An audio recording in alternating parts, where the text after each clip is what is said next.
Let's start. Today we will see how to implement an alert dialog in Flutter Android. Let's see the main.dart file. First, we import the material.dart package. Then, we create the stateless widget called myApp in the main function. This is the myApp stateless widget. We create a material app and apply a theme in the build function.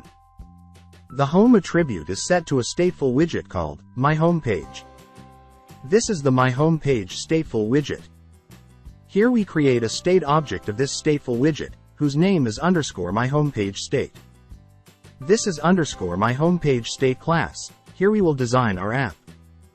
In the build function, we have a scaffold widget upon which we will build other widgets.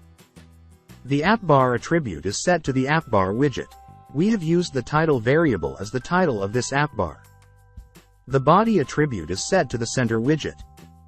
Inside that, we have an elevated button widget. When the button is clicked, the onPressed function gets called.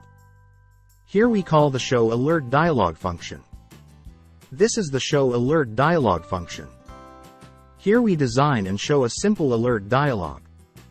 The barrier dismissible attribute is set to false, so that, when a user clicks somewhere outside the alert dialog, the dialog won't be dismissed.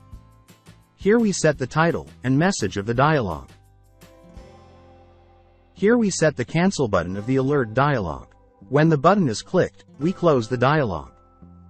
Here we set the OK button of the alert dialog.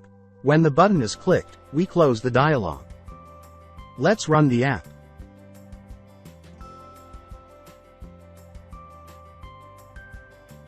So that's it. That's how you can create an alert dialog in Flutter Android. Thank you.